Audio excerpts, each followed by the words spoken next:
ప్రభునందు ప్రియ పరిశుద్ధ దేవుని కుమారులారా, దేవుని కుమార్తెలారా, యేసుక్రీస్తు ప్రశస్త సత్యపు నామములో మీ అందరికీ వందనాలు. అలాగే దేవునికి స్తోత్రాలు. ప్రియులారా, ఎలా ఉన్నారు? మీరందరూ బాగున్నారు కదా? దేవుని కృపా మహదైశ్వర్యాన్ని బట్టి మేము కూడా బాగున్నాం. ప్రియులారా, మరి మరొకసారి ఈ కత్తితో కైలాసమా క్లాస్ నెంబర్ 10 ద్వారా మరొకసారి మీ చేరువలోనికి రావటానికి దేవుడు మాకు ఇచ్చినటువంటి గొప్ప ఆధిక్యతను బట్టి దేవునికి కృతజ్ఞతాస్తుతి చెల్లిస్తున్నాం. ప్రియులారా, ఈ కత్తితో కైలాసము అనే క్లాసులో 10వ క్లాసు, క్లాస్ నెంబర్ 10. ఈ 10వ క్లాసులో మనం ఏం నేర్చుకుంటున్నాం అంటే శరీరానికి దేవుడిచ్చిన తీర్పు. శరీరానికి దేవుడిచ్చిన తీర్పు అంటే దేవుడు శరీరానికి తీర్పు ఇచ్చాడు అనేసి ఈ క్లాసులో నేర్చుకున్నాం. అయితే దేవుడు శరీరానికి తీర్పు ఇచ్చాడు అనేది ఎందుకు నేర్చుకోవాల్సిన అవసరం ఉంది? ఏంటి అసలు ఈ టైటిల్ ఏంటి? దేని గురించి శరీరానికి దేవుడు ఇచ్చిన తీర్పు అనేసి మనం ఒకసారి పరిశీలన చేస్తే ప్రియులారా, మరి నేటి క్రైస్తవ సమాజంలో మరి క్రైస్తవ సమాజంలో బోధించబడుతున్న బోధన ఒకసారి పరిశీలన చేస్తే 100కి 80 మంది మరి హానోకు ఏలియాలు మరి మట్టి కట్టెతోనే చనిపోకుండా ప్రకృతి సంబంధమైన శరీరాలతో మరి రక్తమాంసములు గల శరీరాలతోనే అక్షయలోకానికి, అదృశ్యలోకానికి, పరలోకానికి వెళ్ళిపోయారు అనేసి చెప్తా ఉన్నారు. మరి ఇది నిజమేనా? మట్టి కట్టెతో, రక్తమాంసములు గల శరీరంతో, ప్రకృతి సంబంధమైన శరీరంతో చనిపోకుండా మరి పరలోకానికి వెళ్ళే అవకాశం ఉందా అంటే వెళ్ళే అవకాశము లేదు అని బైబిల్ చెప్తుంటే, 100కి 80 మంది క్రైస్తవులు అనబడేటటువంటి వారు హానోకు పరలోకం వెళ్ళిపోయాడు, ఏలియా పరలోకం వెళ్ళిపోయాడు అని మరి క్రైస్తవ సమాజంలో బోధిస్తూ ఉన్నారు, నమ్ముతున్నారు, బోధిస్తూ ఉన్నారు. వాళ్ళు రాసిన ఎంత లావు ఇంగ్లీష్ పుస్తకాల్లో కూడా చనిపోకుండా పరలోకం వెళ్ళిపోయిన వాళ్ళు ఎవరు? హానోకు, ఏలియాలు అనేసి రాయబడినటువంటి సంగతులు మనం చూస్తూ ఉన్నాం. మరి ఇది ఎంతవరకు కరెక్ట్? ఇది నిజమా? ఇది సత్యమా? మనం తెలుసుకోవలసినటువంటి అవసరం మనకుంది. బైబిల్ని మనం ప్రశ్నిస్తే ఇది ఎంత మాత్రము సత్యము కాదు అనేసి బైబిల్ చాలా స్పష్టంగా చెప్తుంది. దీని గురించినటువంటి సంగతులు మనం గత 9 క్లాసుల్లో మనం చాలా స్పష్టంగా నేర్చుకున్నాం. ఇంకా ఈ క్లాసులో ఇంకా వివరంగా తెలుసుకుందాం. ఇంకా రాబోయే క్లాసులో కూడా చాలా వివరంగా తెలుసుకుందాం. ప్రియులారా, ఒకసారి ఆలోచించేయండి. మరి కంగారు పడవద్దు. మేమెవరిని కూడా వ్యక్తిగతంగా కానీ, సంఘపరంగా కానీ, సంస్థ పరంగా కానీ విమర్శించడానికి కానీ, కించపరచడానికి కానీ, తక్కువగా అంచనా వేస్తానికి కానీ, లేకపోతే తక్కువ కడతానికి కానీ మేము లేవు. బైబిల్ ఏం చెప్తుంది, బైబిల్లో ఏముంది, బైబిల్ ఏం చెప్తుంది అనే సంగతులు తెలియపరచడానికే మేము మీ ముందుకు వచ్చాము. అంతేగాని ఎవరిని విమర్శించడానికి రాలేదు. కాబట్టి ఆలోచించేయండి, అర్థం చేసుకోండి. చెప్పే సంగతులు లేఖనానుసారంగా ఉన్నాయా లేవా అని పరిశీలన చేసుకోండి. మేము ఏదో నమ్మాము, మా నమ్మికి వ్యతిరేకంగా చెప్తున్నాడు అనే ఆలోచన కాకుండా చెప్పబడేది బైబిల్కి అనుసారంగా ఉందా లేదా అనేది అర్థం చేసుకుంటానికి ప్రయత్నం చేయండి. ప్రియులారా, మరి ఇప్పుడున్న పరిస్థితుల్లో హానోకు, ఏలియాను మట్టి కట్టెతోనే, రక్తమాంసములు గల శరీరంతోనే అక్షయలోకానికి, పరలోకానికి మరి వెళ్ళిపోయారా? హానోకు, ఏలియాను చనిపోకుండానే పరలోకానికి వెళ్ళిపోయారా? హానోకు దేవుడితో నడుస్తూ మరి పరలోకానికి వెళ్ళిపోయాడు, దేవుడు హానోకును తీసుకెళ్ళిపోయాడు అని చెప్పేటటువంటి బోధ ఉంది. అలాగే ఏలియా అగ్ని రథాల మీద, అగ్ని గుర్రాల మీద పరమునకు ఆరోహణ అయిపోయాడు అంటే పరలోకానికి వెళ్ళిపోయాడు అని చెప్పేటటువంటి బోధ మరొకటి ఉంది. ఈ బోధ ఎంతవరకు కరెక్ట్ అంటే బైబిల్ని ప్రశ్నిస్తే వీళ్ళ ఆలోచన కానీ, వీళ్ళ తలంపులు కానీ, లేకపోతే వీళ్ళ ఉద్దేశాలు కానీ, లేకపోతే వీళ్ళ బోధ కానీ ఇవన్నీ కూడా బైబిల్కి విరుద్ధంగా ఉంది, బైబిల్ అనుసారంగా లేదు. బైబిల్ ఆ బోధన ఎట్టి పరిస్థితుల్లోనూ అంగీకరించట్లేదు. ఎందుకు అంగీకరించట్లేదు? ఇది నిజమా అంటే అవును అనేసి ఈ రోజు మనం కొంతవరకు నేర్చుకుందాం. కిందటి క్లాసుల్లో చాలా వరకు నేర్చుకున్నాం. ఇప్పుడు కూడా కొంతవరకు నేర్చుకోవడానికి ప్రయత్నం చేద్దాం. కాబట్టి ప్రియులారా, మరి కత్తితో కైలాసం అంటే చనిపోకుండా రక్తమాంసాలు గల శరీరాలతో పరలోకి వెళ్ళే అవకాశం ఉందా అనే దాంట్లో 4వ క్లాస్ అనమాట. 4వ పాయింట్ శరీరానికి దేవుడు ఇచ్చిన తీర్పు. అంటే శరీరానికి దేవుడు తీర్పు ఇచ్చాడంట. శరీరానికి దేవుడు తీర్పు ఇచ్చాడు. ఏంటి తీర్పు అంటే, దేవుడు ఇచ్చిన తీర్పు ఏంటంటే, శరీరము నువ్వు మన్నే గనక తిరిగి మన్నైపోతావు అనేది దేవుడు శరీరానికి తీర్పు ఇచ్చాడు. దేవుడు శరీరానికి ఇచ్చిన తీర్పుకి లోబడే మరి ఈ లోకంలో జీవించే ఈ లోకంలో జీవిస్తున్నటువంటి ప్రతి మానవుడు, లోకానికి వచ్చి ఈ లోకంలో జీవిస్తున్న ప్రతి మానవుడు పుట్టినవాడు మరి గిట్టక మానడు, చనిపోతాడంట. ఎందుకు చనిపోతాడంటే దేవుడు శరీరానికి తీర్పు తీర్చాడు. ఏంటి ఆ తీర్పు అంటే, నువ్వు మన్నే గనక తిరిగి మన్నైపోతా ఉంటాడు. మరి ఆ హానోకు కానీ ఏలియా కానీ చనిపోకుండా పరలోకానికి వెళ్ళిపోయేటటువంటి దాఖలాలు ఉన్నాయంటే ఎట్టి పరిస్థితుల్లో లేవు. ఒక సంగతి మనం ఆలోచించుకుంటే, మరి శరీరానికి దేవుడు ఇచ్చిన తీర్పు, మన్నైన ఈ శరీరము తిరిగి మన్నైపోద్ది అనే దాని గురించి మనం, నువ్వు మన్నే గనక నువ్వు మన్నైపోతావు అనే తీర్పుకి వ్యతిరేకంగా మరి హానోకు ఏలియాలని పరలోకం తీసుకెళ్తే దేవుడు మరి ఆయన ఇచ్చిన తీర్పుకి ఆయన న్యాయం చేసినట్టుగా ఉండదు. కాబట్టి ప్రియులారా, చాలా జాగ్రత్తగా ఆలోచించేయండి, అర్థం చేసుకుంటానికి ప్రయత్నం చేయండి. ప్రతి దానికి లేఖన ఆధారాలు చూపిస్తూ ఉంటాం. కాబట్టి ఆలోచించేయండి, అర్థం చేసుకుంటానికి ప్రయత్నం చేయండి. కాబట్టి ప్రియులారా, ఇప్పుడు మనం పరిశీలన చేస్తే శరీరానికి దేవుడు ఇచ్చిన తీర్పు, శరీరానికి దేవుడు తీర్పు ఇచ్చాడు. ఏంటి ఆ తీర్పు, ఏంటి అనే దాని గురించి మనం నేర్చుకోవడానికి ప్రయత్నం చేద్దాం.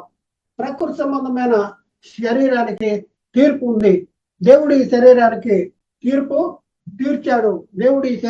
తీర్పు తీర్చాడు. దేవుడు మొదటి మానవుడైన ఆదాము యొక్క శరీరమును నేలమంటితో నిర్మించాడు. నేలమంటితో నిర్మించబడిన ఈ శరీరము నిత్యము జీవించి ఉండటానికి యోగ్యతను కూడా కల్పించాడు. ఎందుకంటే ఏదైనా తోటలో జీవవృక్ష ఫలాన్ని దేవుడు ఏదైనా తోటలో మరి ఉంచాడు. ఆదాము ఆ జీవవృక్ష ఫలాన్ని తిన్నాడంటే, తిని ఉంటే తాను ధరించుకున్న శరీరం నిత్యము జీవించి ఉండేది. ఆ మాటలు ఎక్కడ ఉన్నాయంటే ఆదికాండం 3:22 దానికి సంబంధించిన మాటలు ఉన్నాయి. కానీ ఆదాము ఏం చేశాడు, జీవవృక్ష ఫలాన్ని తినలేదు సరికదా. దేవుడు ఏ ఫలాలనైతే తినొద్దు అని చెప్పాడో ఆ ఫలాలనే తిన్నాడు. తత్ఫలితంగా ఆజ్ఞ అతిక్రమణ పాపం చేశాడు. ఆజ్ఞను అతిక్రమించి పాపం చేశాడు. పాపం వల్ల జీతము ఏంటి అంటే మరణము అంటే దేవుడైన ఆత్మకి మరి ఆదాము అయిన ఆత్మకి ఎడబాటు అనేది జరిగింది. ఆ పరిస్థితుల్లో మనం పరిశీలన చేస్తే, ఆ పరిస్థితుల్లో మనం చూస్తే కనుక ఆ దినముననే ఆత్మ సంబంధమైన మరణానికి లోనైనాడు. దానికి ఫలితంగా ఆదాము దేవుని సహవాసాన్ని కోల్పోయాడు. ఆదాము ఏం చేశాడు, దేవుని సహవాసాన్ని కోల్పోయాడు. దేవుని కుమారత్వాన్ని కోల్పోయాడు. దేవుని సహవాసాన్ని కోల్పోయాడు. దేవుని కుమారత్వాన్ని కోల్పోయాడు. దేవుని వారసత్వాన్ని కోల్పోయాడు. అలాగే పరలోక పౌరసత్వాన్ని కూడా కోల్పోయాడు. ఆ తర్వాత అవిధేయుడి పాపిగా తీర్చబడ్డాడు. తీర్పులోనికి వచ్చేసినటువంటి పరిస్థితి మనం చూస్తున్నాం. ఈ పరిస్థితుల్లో ఉన్న ఆదాము ఏదైనా తోటలో ఉంచితే చూడండి, దేవుని ఆజ్ఞను అతిక్రమించాడు కదా. అతిక్రమించిన తర్వాత పాపిగా తీర్చబడ్డాడు. అదే పరిస్థితుల్లో ఆదాము ఉంటే ఏం జరుగుద్ది అంటే, ఈ పరిస్థితుల్లో ఆదామును ఏదైనా తోటలో ఉంటే ఏం జరుగుద్ది, చేయి చాపి జీవవృక్ష ఫలాన్ని తినివేస్తే నిరంతరము పాపిగానే జీవించవలసి వస్తుంది. నిరంతరము దేవునికి దూరంగానే జీవించవలసి వస్తుంది. మరి దేవుడు ఏం చేశాడు, ఏదైనా తోటలోనే ఉంచాడా, లేకపోతే ఏదైనా తోటలోంచి బయటికి తోలివేసి మరి ఏదైనా తోటికి ఖడ్గదారులను మరి కాపలా ఉంచాడా? ఒకసారి మనం ఆలోచిద్దాం. పిల్లలారా, ఇదే గ్రహించిన దేవుడు మానవుని ప్రేమించి మానవ శరీరానికి తీర్పు తీర్చాడు. జీవవృక్ష ఫలాలను తినే నిరంతరము పాపిగా జీవించకూడదని ఆదామును కావాలనే ఏదైనా తోటలోంచి బయటికి పంపేశాడు. ఎందుకు ఏదైనా తోటలోంచి బయటికి పంపేశాడు అంటే దేవుడు చేయమన్న దేవుడు చెప్పని పని చేసి దేవుడు ఏ ఫలాన్ని అయితే తినొద్దన్నాడో ఆ ఫలాన్ని తినేస్తాం వలన ఆజ్ఞను అతిక్రమించడం ద్వారా పాపం చేశాడు. పాపం వల్ల వచ్చే జీవితం మరణం అయితే దేవునికి దూరం అయిపోయాడు, పాపిగా తీర్చబడ్డాడు. అదే పాపములో మరి ఏదైనా తోటలో ఉంటే చెయ్యి చాపి జీవవృక్ష ఫలాలు తినేస్తే నిరంతరము పాపిగా ఉంటాడని దేవుడు తలంచి ఆ జీవవృక్ష ఫలాల్ని తినకుండా నిత్యము పాపిగా ఉండకుండా ఆ శరీరానికి దేవుడు తీర్పు తీర్చాడు. ఏంటంటే నువ్వు మన్ను గనక తిరిగి మన్ను అయిపోతావని శరీరానికి తీర్పు తీర్చాడు. మరి ఆ తర్వాత ఏం చేశాడంటే ఏదైనా తోటలోంచి బయటికి పంపించేశాడు, బయటికి తోలివేశాడు. ఆదాము కావాలనే ఆదామును కావాలనే ఏదైనా తోటలోంచి బయటికి పంపివేశాడు. శరీరానికి తీర్పు తీర్చాడు. తీర్పు తీర్చి ఆదామును ఏదైనా తోటలోంచి బయటికి పంపించేసినటువంటి దాఖలాలు బైబిల్లో ఉన్నాయి. చూడండి, అవి ఆజ్ఞ అతిక్రమించారు, దేవుడు తీర్పు తీర్చాడు, తర్వాత ఏదైనా తోటలోంచి బయటికి పంపించినటువంటి దాఖలాలు మనం చూస్తూ ఉన్నాం. దేవుడు మానవ శరీరమునకు ఇచ్చిన తీర్పును బట్టి అప్పటి నుండి మానవ శరీరానికి మరణము అనేది సంప్రాప్తుంది. దేవుడు దేనికి తీర్పు తీర్చాడు? నువ్వు మన్ను గనక తిరిగి మన్నైపోతావు అనేది ఆత్మకు కాదు, ఇక్కడ శరీరానికి. అప్పటి నుంచి మనం పరిశీలన చేస్తే మరి మానవునికి శరీర మరణము సంప్రాప్తించింది. ఆదాముకు ఒక్కడికైనా అంటే ఆదాముకు కాదు. అప్పటి నుంచి మనం పరిశీలన చేస్తే ఆదాముకు ఒక్కడికే కాదు, భూమి మీద జీవించిన ప్రతి మానవుడికి శరీర మరణం అనేది సంప్రాప్తించటం అనేది జరుగుతూ వచ్చింది. ఇప్పుడు మనము మానవ శరీరాలకి దేవుడిచ్చిన తీర్పుల గురించి తెలియపరుచు లేఖన భాగాల్ని మనం కొంతవరకు మనం పరిశీలన చేస్తాం. దేవుడి శరీరానికి ఇచ్చిన తీర్పు ఏంటి తీర్పు? ఒకసారి ఆలోచించండి. ఆదికాండము 2:7 ప్రకారం శరీరాన్ని దేవుడు దేని నుండి చేశాడు అంటే నేల మట్టి నుండి నిర్మించాడు. ఆదికాండం 2:7 ఈ మాట ఉంది. దేవుడైన యెహోవా నేల మట్టితో నరుని నిర్మించి వాని నాసికారంధ్రముల్లో జీవవాయువు ఊదగా నరుడు జీవాత్మ ఆయను. అంటే మట్టి ఈ శరీరాన్ని దేనితో నిర్మించాడు, దేని నుండి తీశాడంటే నేల మట్టితో తీశాడు అనేసి లేఖనాల్లో రాయబడింది. ఇంకా మనం ముందుకెళ్దాం. అందుకే ఆదికాండం 3:19 మరి అక్కడ ఏమని ఉందంటే నువ్వు మన్నే గనక తిరిగి మన్నైపోదువు అని చెప్పాడు. దేని గురించి చెప్తున్నాడు? నువ్వు మన్నే గనక తిరిగి మన్నైపోతావు, నువ్వు మన్నే గనక తిరిగి మన్నైపోతావు అనే మాట ఆత్మ గురించా లేకపోతే దేహాన్ని గురించా? శరీరాన్ని గురించి అంటే శరీరాన్ని గురించే. దేనిని గురించి చెప్తున్నాడు? శరీరాన్ని గురించి చెప్తున్నాడు. కాబట్టి ఇక్కడ దేవుడు ఏం చేశాడు అంటే శరీరానికి తీర్పు తీర్చాడు. ఎందుకు తీర్పు తీర్చవలసి వచ్చింది? ఒకవేళ ఆదాము చేయి చాపి జీవవృక్ష ఫలాల్ని తినివేసి నిరంతరము పాపిగానే ఉంటాడని తలంచి దేవుడు ఆదామును ప్రేమించి ఏదైనా తోటలోంచి పంపివేసేశాడు. ఏదైనా తోటలోంచి పంపివేశాడు. ఆ వచనాన్ని మనం చూద్దాం. ఎక్కడుందన్నమాట అనేసి మనం చూస్తే ఆదికాండంలో 3:22, 22, 23, 24 వచనాలను మనం పరిశీలన చేద్దాం. అప్పుడు దేవుడైన యెహోవా ఇదిగో మంచి చెడ్డలను ఎరుగునట్లు ఆదాము మనలో ఒకరి వంటి వాడాయను. కాబట్టి అతడు ఒకవేళ తన చెయ్యి చాచి జీవవృక్ష ఫలములను కూడా తీసుకుని తిని నిరంతరము జీవించినేమో అని. ఎలా జీవిస్తాడు? నిరంతరము పాపిగా జీవిస్తాడు. దేవుడు మనల్ని నిరంతరము జీవించటానికే మనల్ని కలగజేశాడు అన్నాడు.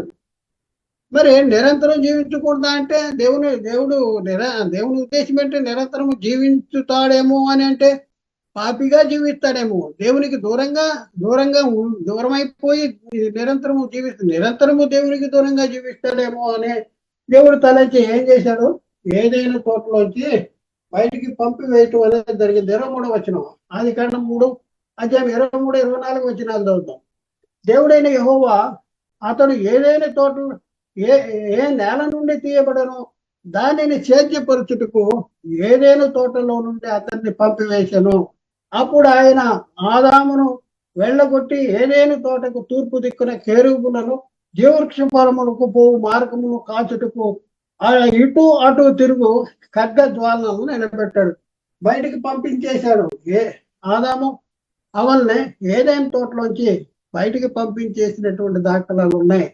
కాబట్టి ప్రియులరా, మరి ఇక్కడ మనం పరిశీలిస్తే 3వ అధ్యాయము 19వ వచనంలో మనం ఒకసారి పరిశీలన చేస్తే, నువ్వు మన్నే గనక తిరిగి మన్నైపోతావు అని శరీరానికి తీర్పు తీర్చాడు. నువ్వు మన్ను గనక తిరిగి మన్నైపోతావు అని శరీరానికి తీర్పు తీర్చాడు. తర్వాత ఆదికాండం 3వ అధ్యాయం 22, 23, 24 వచనాలను మనం పరిశీలన చేస్తే ఏదేను తోటలో నుంచి వెళ్ళగొట్టాడు. మరి ప్రేమించి వెళ్ళగొట్టాడా లేకపోతే ద్వేషించి వెళ్ళగొట్టాడా? ప్రేమించి వెళ్ళగొట్టాడు. మన్నైనా శరీరం మన్ను అయిపోద్ది అనే శరీరానికి తీర్పు తీర్చాడు. ఎప్పుడు తీర్పు తీర్చాడు? మన్ను కనుక తిరిగి మన్ను అయిపోతామని ఆజ్ఞను అతిక్రమించిన తర్వాత తీర్పు తీర్చాడా? ఆజ్ఞ అతిక్రమించక ముందే తీర్పు తీర్చాడా? ఒకసారి ఆలోచింది. ఆజ్ఞను అతిక్రమించిన తర్వాత నువ్వు మన్నే కనుక తిరిగి మన్నైపోతావు అన్నాడు. మన్నైపోతావు అని ఏదైనా తోటలోంచి బయటికి పంపించేసిన, ప్రేమించి ఏదైనా తోటలోంచి బయటికి పంపించేసిన దాఖలాలు మనం చూస్తూ ఉన్నాం. ఎందుకంటే అవిధేయతలో పాపిగా దేవునికి దూరంగా ఎల్లకాలము జీవించవలసి వస్తుంది అని ఆదామును ఏదైనా తోటలోంచి బయటికి వెళ్ళగొట్టేశాడు. వెళ్ళగొట్టేసిన తర్వాత ఒకసారి మనం పరిశీలన చేస్తే ఈ శరీరం ఎక్కడి నుంచి తీయబడింది అంటే ఈ శరీరం మట్టి నుండి తీయబడింది. మరి కనుక దేవుడు శరీరాన్ని గురించి నీవు మన్నే కనుక తిరిగి మన్నైపోదు అని చెప్పాడు. ఇది ఆదాముకు ఒక్కడికైనా లేకపోతే అందరికీ వర్తిస్తుందా అంటే శరీరానికి దేవుడు ఇచ్చిన తీర్పు అందరికీ వర్తిస్తుంది. నువ్వు మన్ను గనక తిరిగి మన్నైపోతావు అన్నాడు. చూడండి, తీర్పు తీర్చాడు. ఆదాముకు ఒక్కడికైనా మన్నైపోద్ది అనే ఆ తీర్పు శరీరానికి దేవుడు ఇచ్చిన తీర్పు అంటే ఆదాముకు ఒక్కడికి మాత్రమే కాదు, ఈ లోకానికి శరీరాన్ని ధరించుకుని వచ్చిన ప్రతి మానవుడికి కూడా ఈ తీర్పు వర్తిస్తుంది. నువ్వు మన్ను గనక తిరిగి మన్నైపోతావు అనేది దేవుడి ఇచ్చిన తీర్పు వర్తిస్తుంది. దేవుడి ప్రకృతి సంబంధమైన శరీరానికి ఇచ్చిన తీర్పును బట్టి మన్ననేది వెనుకటి ఉన్నే మరల భూమికి చేరును అని ప్రసంగి గ్రంథంలో రాయబడి ఉంది. ఆ వచనాన్ని మనం చూద్దాం. ప్రసంగి గ్రంథంలో రాయబడిన వచనాన్ని, ఆ ప్రసంగి గ్రంథము 12వ అధ్యాయము 7వ వచనంలో అక్కడ రాయబడిన మాటలు మనం పరిశీలన చేస్తే, మన్నైనది వెనుకటి వల్లనే మరల భూమికి చేరును. చూడండి, మన్నైనది వెనుకటి వల్లనే మరల భూమికి చేరును. మన్నైనది ఏంటి? మన్నైనది వెనుకటి వల్లనే మరల భూమికి చేరును. మన్నైనది ఏంటి? ఈ శరీరం ఏంటి? మన్నైనది. ఈ శరీరం మన్నైనది వెనకటి వల్లే మరల భూమికి చేరును అంటాడు. ఆత్మ దాన్ని దయచేసిన దేవుని దగ్గరికి మరల పోవును అంటాడు. ప్రియులారా, మరి మరల పోవునది మరల పోవును అంటాడు. ఏంటి మరల పోవును? ప్రశ్న, ఏమి మరల పోవును? మరల పోయేది ఏంటి? ఆత్మ మరల పోవును. ఆత్మ ఎక్కడికి మరల పోవాలి అంటే ఈ ఆత్మ దయచేసిన దేవుని దగ్గరికి వెళ్ళాలి. మరి శరీరం ఎక్కడి నుంచి వచ్చింది? శరీరం గురించి మనం ఆలోచిస్తే శరీరం ఎక్కడి నుంచి వచ్చింది? మట్టి నుండి వచ్చింది. అందుకనే ప్రసంగ ఏమన్నాడు? నువ్వు మన్నే గనక తిరిగి మన్నైపోతావు. ముందు ఏంటి మనం అంటే శరీరం మన్ను కనుక ఏమైపోద్ది? దేవుడి తీర్పుని బట్టి మన్నైపోద్ది. కాబట్టి మరి శరీరం ఎక్కడి నుంచి వచ్చిందంటే శరీరం మట్టి నుంచి వచ్చింది. వెనక ఏమిటి శరీరం? మన్ను. అందుకనే దేవుడు అన్నాడు, మన్ను అనేది వెనుకటి వల్లనే మరలా భూమికి చేరును. అందుకనే ఈ శరీరము దేవుని తీర్పుకి లోనవుతుంది. ఇది పాయింట్ అన్నమాట. ఈ శరీరం దేవుని తీర్పుకు లోనవుతుంది. దేవుడు తీర్పు తీర్చాడు. దేవుడు తీర్పు తీర్చాడు. దేనికి దేనికి తీర్పు దేని గురించి మనం మాట్లాడుతున్నాం? శరీరాన్ని గురించి మాట్లాడుతున్నాం. శరీరానికి ఏం చేశాడు దేవుడు? తీర్పు తీర్చాడు. ఈ శరీరం ఏమైపోవాలి? మన్ను అయిపోవాలి. ఎవరి శరీరం మన్ను అయిపోద్ది? ఎవరిది? ఆదాముది ఒక్కడిదేనా? అవదా? లేదు.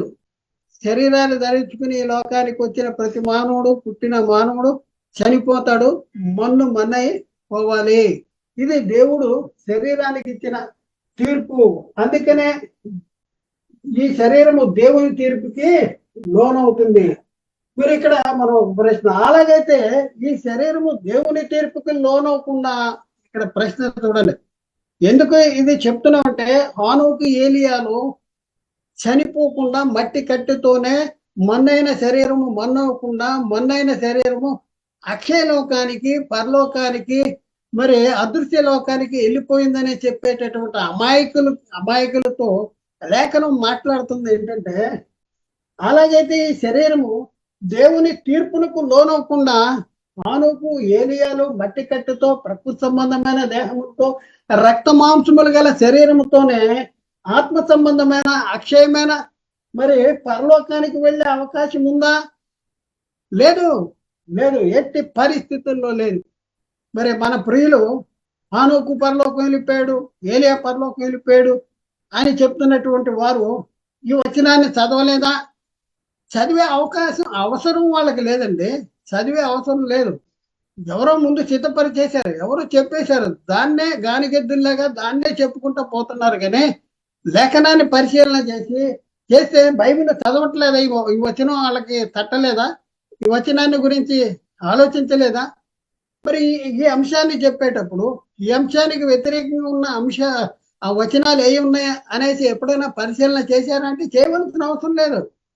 ఎందుకు?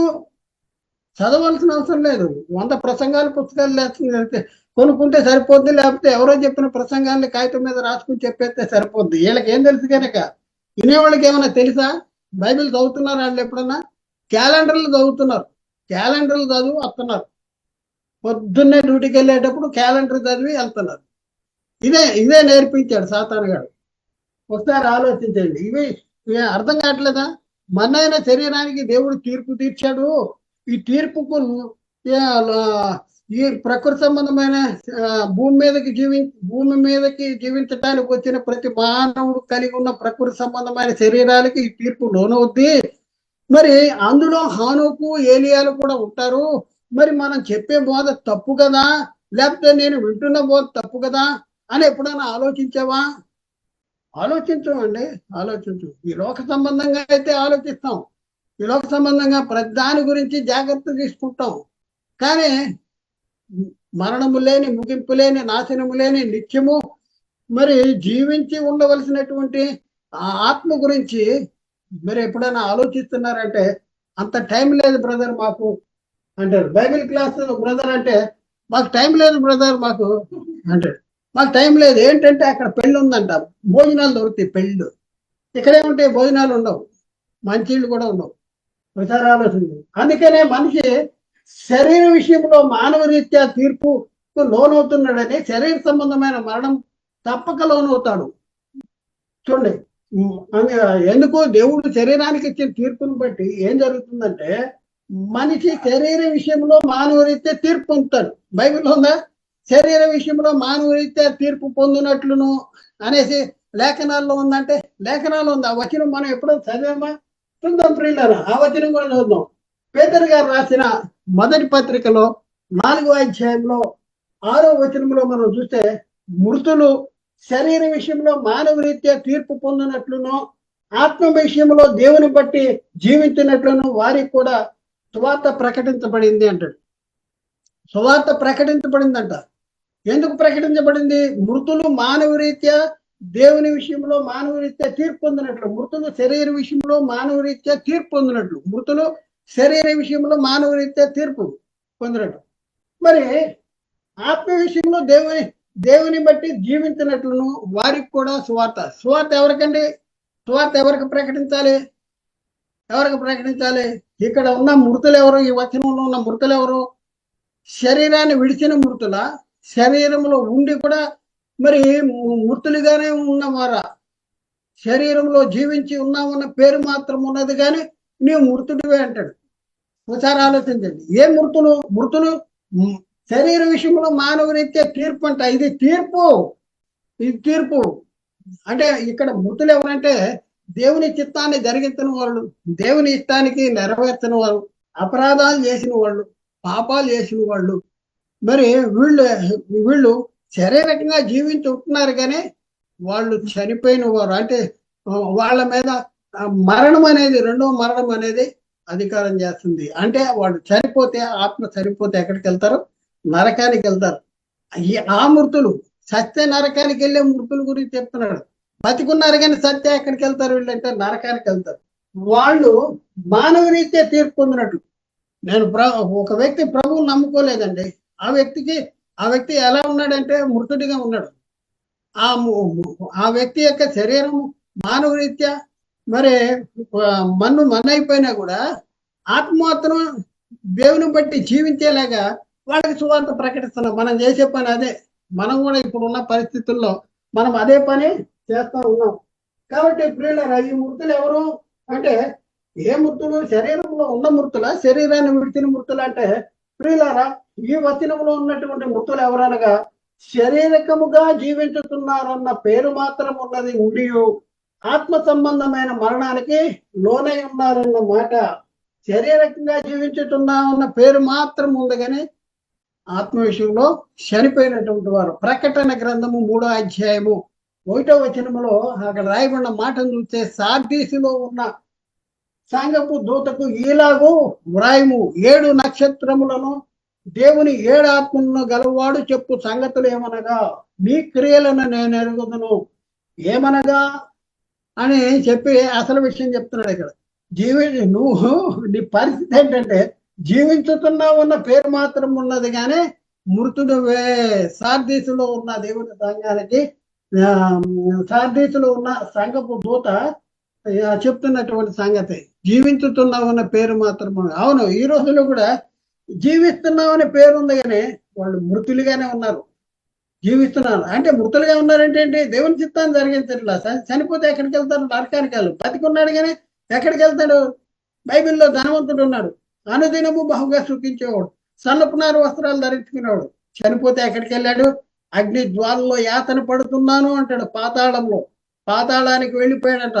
తండ్రివైన అబ్రహమా, నేను అగ్ని జ్వాలలో యాతన పడుతున్నాను అని చెప్పేటటువంటి పరిస్థితి. అంటే బతికున్నాడు కానీ చస్తే ఎక్కడికి వెళ్తా అంటే నరకానికి వెళ్ళేటటువంటి పరిస్థితి. మరొక వచనాలు చూద్దాం. ఎఫెసీ పత్రికలో 2వ అధ్యాయంలో 1వ వచనంలో అక్కడ మనం పరిశీలన చేస్తే, మీరు మీ అపరాధముల చేతను పాపముల చేతను చచ్చిన వారేండిగా ఆయన మిమ్మల్ని క్రీస్తులో బతికించను. అపరాధాల చేత పాపముల చేత చచ్చిన వారేండిగా ఆయన క్రీస్తుతో కూడా బ్రతికించను. మిమ్మల్ని క్రీస్తుతో కూడా బ్రతికించను. అపరాధాల చేత పాపముల చేత చనిపోయినటువంటి వారు మృతులు శరీర విషయంలో మానవ రీత్యా తీర్పు పొందినట్లు. అంటే మన పరిస్థితి మనం చూసుకుంటే ప్రతి మానవుడికి కూడా శరీర విషయంలో, అంటే నీతిమంతుడు అంటే ప్రభువును నమ్ముకున్నవాడు చనిపోనా? ప్రభువును నమ్ముకున్నామండి మాకు చనిపోనా? యేసుక్రీస్తు అంటాడు, ఒకడు నా మాట గైకొన్నేళ్ళు వాడన్నడు మరణం పొందడని మీతో చెప్తున్నాను, మరణం మృత్యుడని మీతో చెప్తున్నాను అంటాడు. యోహాను సువార్త 8వ అధ్యాయం 51వ వచనం అనుకుంటా. ఒకడు నా మాట గైకొన్నేళ్ళు వాడన్నడు మరణం. అంటే మరణం పొందడా? యేసు నమ్మితే ఏ మరణం పొందడని యేసుక్రీస్తు చెప్పాడు అక్కడ. రెండవ మరణం పొందడు, నరకానికి వెళ్ళడు అనేది. మనం వెళ్ళిపోయి అదే మాట లోకానికి చెప్తే, యేసు నమ్ముకోండి మీరు చచ్చిపోరు, మీకు మరణం ఉండదు, ఇదే మాట యేసు చెప్పాడండి అంటే కొడతారా? యేసు చెప్పిన మాట ఒకటి, మనం ఆలోచించేది ఒకటి, మనం అర్థం చేసుకునేది ఒకటి. కాబట్టి ప్రియులారా, ఒకసారి ఆలోచన. ఇక్కడ చూస్తే దేవునికి తీర్పునకు లోనైనందుకే భూమి మీద మన గుడారమైన ఈ నివాసము శిథిలమై పోతుంది. శరీరం ఎల్లకాలం ఉండేది కాదు.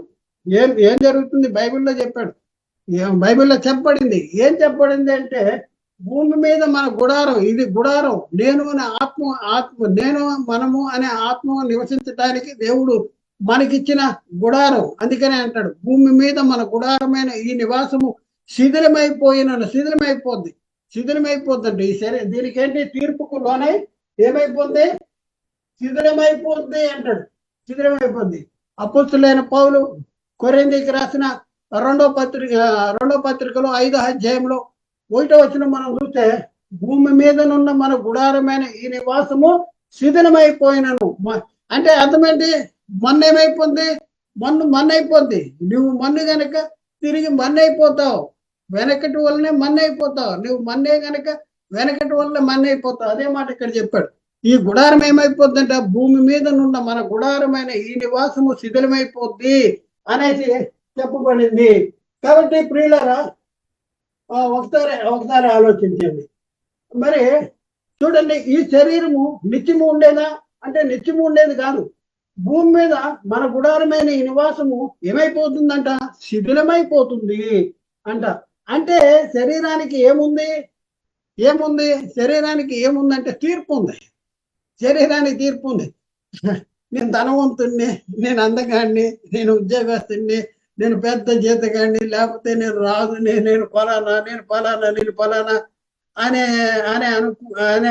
అంటే కుదరదు. ఇక్కడ మరణము మన్ను ప్రతి వారి శరీరం ఏమైపోతుందంటే మన్ను అయిపోయేటటువంటి పరిస్థితి ఉంటుంది.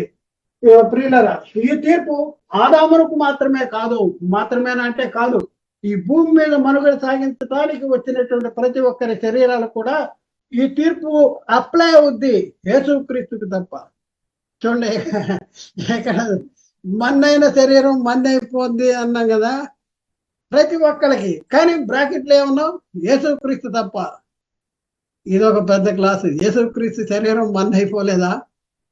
అయిందా? అవలేదా? దీని గురించి తర్వాత చెప్దాం. కాబట్టి ప్రియులారా, ఒకసారి ఆలోచించేది. ఇక్కడ మనం చూస్తే, దేవుడు ఆదాము కాలంలో మానవ శరీరానికి ఇచ్చిన తీర్పును బట్టి ఈ లోకంలో జీవించిన ప్రతి మానవుడు, అనగా విశ్వాసి గాని, అవిశ్వాసి గాని, భక్తుడు గాని, భక్తిహీనుడు గాని, స్త్రీ గాని, పురుషుడు గాని, బాలురు గాని, యవనస్తులు గాని, వృద్ధులు గాని, ధనవంతులు గాని, దరిద్రులు గాని, ఎవరైనా కానివ్వండి, వారిలో ప్రతి వారు దేవుడు శరీరానికి ఇచ్చిన తీర్పుకు లోనవుతున్నారు.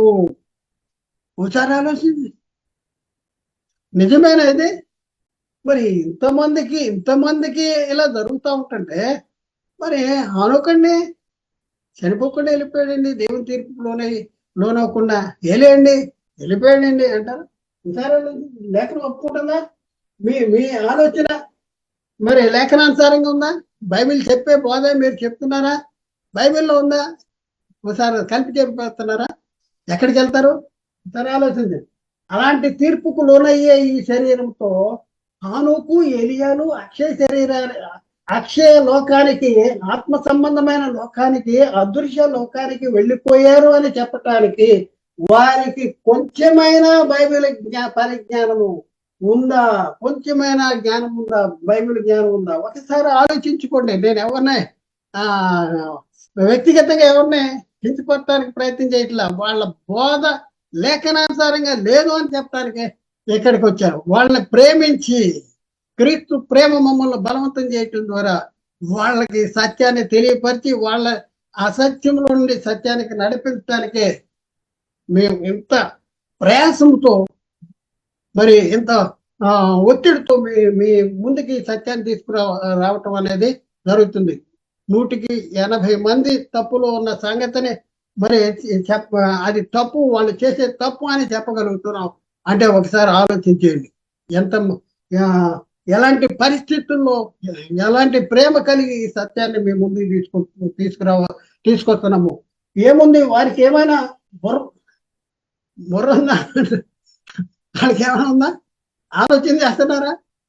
దేవుడు జ్ఞానం ఇచ్చాడు కదా, ఆలోచన ఇచ్చాడు కదా, వివేకం ఇచ్చాడు కదా, మైండ్ ఇచ్చాడు కదా, మెదడు ఉంది కదా, బుర్రలో మెదడు ఉంది కదా. బైబిల్లో ఉన్న సంగతి మాకు తెలవండి. బ్యాంకులో డబ్బులు ఎన్ని ఉన్నాయో మీకు చెప్తాము. ఆ డబ్బుల్ని మాకు అయ్యి అడిగితే చెప్పండి అనే పరిస్థితి. ఒకసారి అలా చెప్పడానికి అలా చెప్పడానికి అనేసి తీర్పుకు లోనవుతున్నారు. వీళ్ళు కూడా ఏమవుతున్నారంటే దేవుని శిక్షకు పాత్రులుగా మార్చబడిపోతూ ఉన్నటువంటి పరిస్థితి. బైబిల్ చదువుతున్నారా వీళ్ళు? ఎంతెంత లావు బుక్కుల్లో చదివి చెప్తున్నావా? ఆ బుక్కులన్నీ కూడా రాంగ్. అంత లావు బుక్కులు చదివేస్తూనే ఉండే మాకు పెద్ద బుక్. ఒక ఆయన వచ్చి అంటాడు, నేను పెద్ద బుక్ కొనుక్కొచ్చానండి అని చెప్పి నాకు బోధ చేస్తున్నాడు. అది తప్పు తప్పు తప్పు రాశారు అందులో. ఆ బుక్కుల్లో తప్పు ఉంది. ఆ బుక్కుల్లో చదివితే నువ్వు ఆ బుక్ రాసిన వాళ్ళు పోతారు, నువ్వు కూడా పోతావు. బైబిల్ చదవటం అలవాటు చేసుకో. ఒకటే చెప్పా అతనికి, బైబిల్ చదవటం ముందు బైబిల్ చదువు. బైబిల్ చదివితే నీకు అర్థం అవుతుంది. బైబిల్ చదవకుండా ఎంతెంత బుక్కులు చదివేస్తే కొనుక్కుని డబ్బులు ఉన్నాయి కదా అని కొనుక్కొచ్చేస్తే ఆ రాసిన వాళ్ళు పోతావు, నువ్వు కూడా పోతావు. ఒకసారి ఆలోచించే ఏంటి అసలు నీ పరిస్థితి ఏంటి? బైబిల్ని పరిశీలన చేయవలసిన అవసరం ఉంది. బైబిల్ని పరిశీలన చేయండి. నేను చెప్పేదైనా సరే, నేను చెప్పేది బైబిల్లో ఉంటేనే నమ్మండి. ప్రతి దానికి కూడా నేను ముందే ప్రతి దానికి రిఫరెన్స్లు చూపిస్తాను. వినండి, పరిశీలన చేయండి. చెప్పగానే విని గుడ్డిగా నమ్మొద్దు. నేను చెప్పేది కూడా వేరే వారి వల్ల అనుదినము లేఖనాల్ని పరిశీలన చేయవలసినటువంటి అవసరం ఉంది. పరిశీలన చేయండి. చాట్లో బియ్యం వేసి జారెడి కడుపు కోసం చాట్లో బియ్యం పోసి అవి ఏరకుండా మాత్రం మనం అన్నం వండుకోవట్లేదు. మరి ఆత్మని రక్షించే శక్తి గల వాక్యము మన చేతిలో ఉంటే ఈ ప్రపంచంలో ఆత్మని రక్షించి పరలోకానికి తీసుకెళ్లే ఏకైక మార్గము క్రీస్తు మార్గము. అపోస్తులు ప్రవక్తలు వేసిన పునాది క్రీస్తు. యేసు ముఖ్యమైన మూలరాయి. అపోస్తులు ప్రవక్తలు వేసిన పునాది మన చేతిలో ఉంటే, జీవ గ్రంథము మన చేతిలో ఉంటే, దాన్ని చదవకుండా, ఆత్మను రక్షించే ఆ జీవ గ్రంథాన్ని చదవకోకుండా కేవలము అదే బైబిల్ని అడ్డు పెట్టుకుని కడుపు కోసం, మరి కడుపు వారి దేవుడు అంట, కడుపు కోసమే ఆ బైబిల్ని పట్టుకుని తిరుగుతున్నావా? ఒకసారి ఆలోచన చేయవలసినటువంటి అవసరం ఉంది. కాబట్టి ప్రియులారా, పరిశీలన చేయండి, బైబిల్ని పరిశీలన చేయండి. తప్పుడు బోధ క్రైస్తవ సమాజంలో ప్రవేశపెట్టబడింది. ఇది ఎప్పటి నుంచి అంటే బైబిల్ చెప్తుంది, మొదటి శతాబ్దం నుంచి కూడా భిన్నమైన బోధ అనేది ప్రవేశపెట్టబడిపోయింది. క్రీస్తు కృపను బట్టి మిమ్మల్ని పిలిచిన వాణ్ణి విడిచి భిన్నమైన సువార్త తట్టు మీరు ఇంత త్వరగా తిరిగిపోవడం చూడగా నాకు ఆశ్చర్యము కలుగుతున్నది. అది వేరొక సువార్త కాదు కానీ క్రీస్తు సువార్తను చెరపగోరి మిమ్మల్ని కలవరపరుచు వారు కొందరు ఉన్నారని అపోస్తులైనటువంటి పౌలు గారి గల్తీ సంఘంతో మాట్లాడుతూ ఉన్నాడు. మరి ఇప్పుడు మీరు ఏం చేస్తున్నారు? ఒకసారి అసత్య బోధను మీరు అనుసరిస్తే మీకు పరలోకం వెళ్ళే అవకాశము పోగొట్టుకుంటారు. వ్యక్తుల మీద, సంస్థల మీద, సంఘాల మీద కాన్ఫిడెన్స్ పెట్టుకోవద్దు. ఓన్లీ బైబిల్లే నమ్మండి. ఓన్లీ బైబిల్లే నమ్మండి. వ్యక్తుల మీద, సంస్థల మీద, సంఘాల మీద కాన్ఫిడెన్స్ పెట్టుకోవద్దు. కాబట్టి ప్రియులారా, ఒకసారి ఆలోచించి ఇప్పుడున్న పరిస్థితుల్లో గలిబిలి చేసేయాలి. క్రైస్తవ సమాజంలో రకరకాల బోధలు ప్రవేశపెట్టేస్తున్నాడు. అది అవును అంటే ఇది కాదు అంటే ఇది అవును అంటే అది కాదు అంటే ప్రవేశపెట్టేస్తున్నాడు సాతానుడు. కాబట్టి మనం ఏం చేయాలి? బైబిల్ చదవాలి. బైబిల్లో ఎవరు చెప్పినా కూడా అది అలాగుందా లేదా అని బైబిల్ని పరిశోధన చేయాలి. కాబట్టి ఇప్పుడున్న పరిస్థితుల్లో మనం నిబ్బరమైన బుద్ధి గలవారై ఉండి మనం విరోధి, ఎందుకు అంటే మనం విరోధి అయిన అపవాది ఎవరిని ముంగుదునా అని వెదుగుతున్నాడంట. ఎవరిని వెదుగుతారండి? అందరూ ఒకే దగ్గర ఉంటే అందరినీ వాళ్ళు ఎదగాల్సిన అవసరం ఉందా? ఎక్కడో ఒకడు సత్యాన్ని అనుసరించే వాళ్ళు ఉన్నారు. ఆ ఒక్కడిని కూడా సత్యంలో లేకుండా చేయాలని ఎక్కడున్నాడు? ఈ 1000 మందిలో ఎక్కడున్నాడు అని ఎదుగుతూ ఉన్నాడు. కాబట్టి ప్రియులారా, నిబ్బరమైన బుద్ధి గలవారే మెలకుగా ఉండి మీ విరోధి అయిన అపవాది గర్జించు సింహం వల్ల ఎవరిని మింగుదునా అని వెదుగుతూ తిరుగుతున్నాడు. కాబట్టి చాలా జాగ్రత్తగా మెలగాలి. నేను ఎవరిని కూడా విమర్శించడానికి మాటలు చెప్పట్లేదు. ప్రియులారా, తీర్పుకు లోనయ్యే ఈ మంటి శరీరము శరీరమును పరలోకం వెళుతుందా? తీర్పు ఉంది శరీరానికనే అసలు నీకు తెలుసా? ఈ మట్టి శరీరానికి, ప్రకృతి సంబంధమైన శరీరానికి, రక్త మాంసాలు గల శరీరానికి తీర్పు అనేది ఒకటి ఉందా అనేది తెలుసా? ఈ తీర్పు అనేది ఒకటి ఉందా? మరణం చూడక బ్రతుకు నరుడెవడు అనేసి బైబిల్లో రాయబడిన మాట చదివావా? మరణం చూడక, మరణము చనిపోయారు. ఎవరు చనిపోయారు? యేసుక్రీస్తు చనిపోయాడా? చనిపోయాడు, కానీ తిరిగి లేచాడు. మరణము చూడక బ్రతుకు నరుడెవడు? మరి శరీరానికి తీర్పు ఉందా లేదా? శరీరానికి తీర్పు ఉంది. అయితే ప్రియులారా, తీర్పుకు లోనయ్యే మంటి శరీరమునకు, మంటి శరీరముతో మంటి శరీరం పరలోకం వెళ్తుందా? ఈ మంటి శరీరం పరలోకం వెళ్తా? ఈ మన్ను శరీరము అక్షయ లోకానికి వెళ్తుందా? ఆత్మ సంబంధమైన లోకానికి వెళ్తుందా ఈ మన్ను? ఒకసారి ఆలోచించండి. వెళ్తాదా అంటే తీర్పుకు లోనకుండా, ఈ శరీరము తీర్పునకు లోనకుండా దాన్ని అక్షయ లోకానికి తీసుకుని వెళ్తావా అంటే ఎలా తీసుకుని వెళ్తావు? తీసుకెళ్ళిపోతున్నాడు అయ్యగారు, వెళ్ళిపోతున్నాడండి. ఆనోకి వెళ్ళిపోయాడండి, ఏలియా పరలోకి వెళ్ళిపోయాడండి. వీళ్ళేమో బైబిల్ చదవరు కదా, ఈయనేవాళ్ళు తల ఊపుతారు. ఆహా, అద్భుతం, మర్మం చెప్పాడంటాడు. మర్మం కాదు, మన కర్మ. వీళ్ళు సైతాను పెట్టేశాడు. ఇలాంటి వాళ్ళందరినీ తయారు చేసి మన దగ్గరికి వదిలేశాడు. సాతాను తానే వెలుగుదూత వేషం ధరించుకున్నాడు. వాని పరిచారకులు, నీతి పరిచారకుల వేషం ధరింపజేశాడు. ఇది ఆశ్చర్యం కాదు. అలాగైతే తీసుకుని పోయే అవకాశం ఎట్టి పరిస్థితుల్లో లేదంటాడు. ఈ మట్టి శరీరము ప్రకృతి సంబంధమైన శరీరము, అక్షయమైన శరీరము, ఆత్మ సంబంధమైన లోకానికి వెళ్ళే అవకాశం ఉందా అంటే ఎట్టి పరిస్థితుల్లో కూడా లేదు. కానీ మనోళ్ళు చెప్తున్నారు. ఒకసారి ఆలోచించి, ఎవరు వీళ్ళు చెప్పేది? బైబిల్ చెప్పని దాన్ని చెప్పేది ఎవరు చెప్పండి? ఒకసారి ఆలోచించుకోండి. బైబిల్ చెప్పని దాన్ని చెప్పేది ఎవరు? దేవుడు చెప్పని దాన్ని చెప్పాడు ఒకడు. అవ్వ దగ్గరికి వచ్చాడు. ఏంటమ్మా పరిస్థితి అంటే, మాకు అన్ని తినమన్నాడు కానీ ఈ ఫలం తినొద్దు, ఈ ఫలం తింటే చనిపోతారంటే. మీరు చావరే చావరు, దేవతల వరకు ఉంటారు అని చెప్పాడు. చావరంటే వీళ్ళు నిజంగానే చావలా. సాతాను గారు చెప్పింది దేనికోసం చెప్పాడు? ఆత్మ గురించి చెప్పలేదా, శరీరం గురించి చెప్పాడు. చిన్నగానే చచ్చిపోయారంటే శరీరంగా చనిపోలేదు. సాతాను అదే చెప్తాడు, శరీరం గురించే చెప్తాడు. మీరు చావరంటాడు. కాబట్టి ప్రియులారా, ఆనోకు చనిపోకుండా మట్టి శరీరంతోనే పరలోకం వెళ్ళిపోయాడు. ఏలియా చనిపోకుండానే మట్టి శరీరంతోనే పరలోకానికి వెళ్ళిపోయాడు. మళ్ళీ వాళ్ళు భూమి మీదకి వచ్చేస్తారు అనే అబద్ధ బోధన పట్టుకొని వేలాడుతున్నారు కానీ బైబిల్ని పరిశీలన చేయలేదు. ఈ అబద్ధ బోధన పట్టుకుని వేలాడుతున్నారు. ఎక్కడి నుంచో వచ్చింది, ఎవడో చెప్పేశాడు, పెద్ద బోధకుడు అంట. ఆ పెద్ద బోధకుడు మీద కాన్ఫిడెన్స్ పెడుతున్నారు కానీ, నమ్మకం పెడుతున్నారు కానీ బైబిల్ మాత్రం చదవరు, బైబిల్ అర్థం చేసుకోరు. బైబిల్ అలా చెప్పలేదు అని గ్రహించినా కూడా దాన్ని అనుసరించేటటువంటి మరి మనస్సాక్షి మాత్రం లేనటువంటి పరిస్థితి. కాబట్టి ప్రియులరా, ఒకసారి బైబిల్ ఏం చెప్తుంది? హెబ్రీ పత్రిక 9:27 హెబ్రీ పత్రిక 9:27 బైబిల్ ఏం చెప్తుంది? మనుషులు ఒకసారే మృతి పొందవలననే నియమించబడేను. మనుషులు ఒకసారే మృతి పొందాలి. నువ్వు మన్ను, వెనకటి వల్ల నువ్వు మన్ను అయిపోతావు. వెనకటి వల్ల నువ్వు మన్ను అయిపోతావు.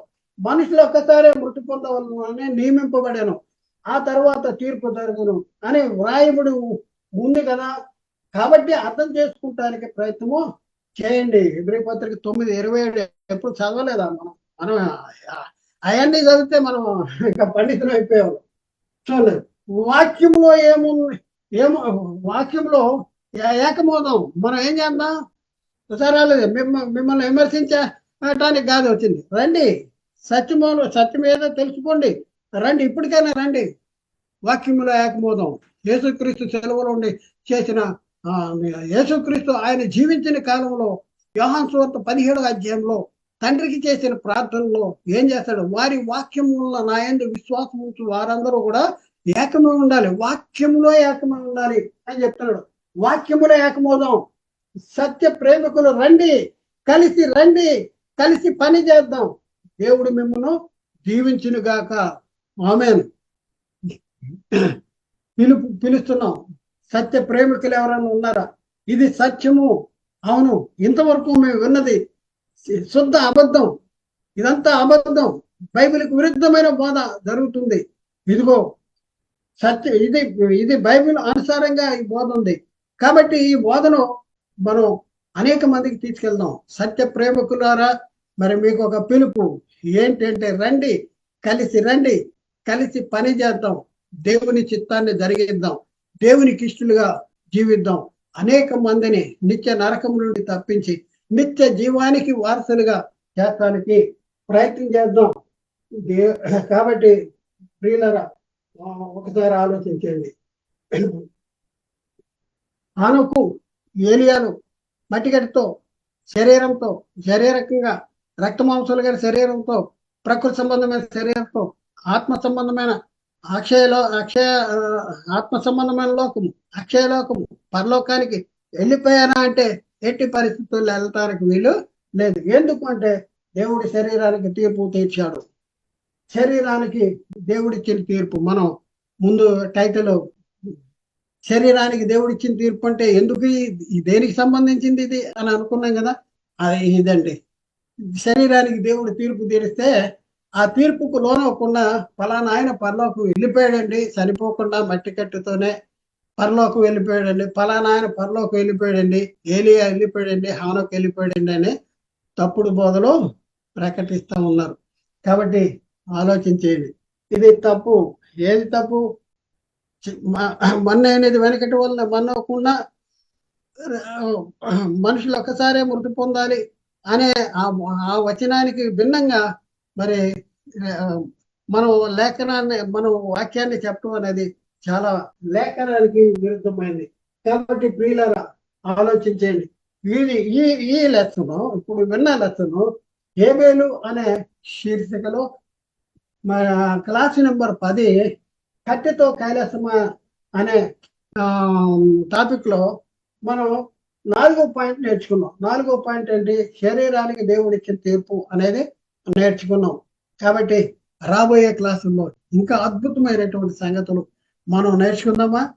మరి ఆలోచించండి. ప్రియులారా, మీకు ఒక సంగతి విజ్ఞాపన చేస్తున్నా. ఏంటంటే, మీకు నచ్చినది ఏదైతే ఉందో దాన్ని మీరు వినటానికి ప్రయత్నం చేయకుండా ఈ అంశాన్ని గురించినటువంటి క్లాసులు మొదటి నుంచి వినటానికి ప్రయత్నం చేయండి. మొట్టమొదటి నుంచి క్లాస్ నెంబర్ 10 కదా, క్లాస్ నెంబర్ 1, 2, 3, 4, 5 ఇట్లా వరుసలో మీరు వినగలిగితే తప్పనిసరిగా మీ సత్యంలోనికి వస్తారు, సత్యానికి లోబడతారు, సత్యాన్ని వెంబడిస్తారు. మీరు నేర్చుకున్న బోధ ఇంతకు మునుపు తప్పు అని మీకు మీరే ఒప్పుకుంటారు. కాబట్టి రండి, సత్య ప్రేమికులకు ఇదే ఆహ్వానము. కలిసి రండి, కలిసి పని చేద్దాం. దేవుడు మిమ్మల్ని దీవించి ఆశీర్వదించును గాక. ఆమేన్. అందరికీ వందనాలు. దేవునికి స్తోత్రం.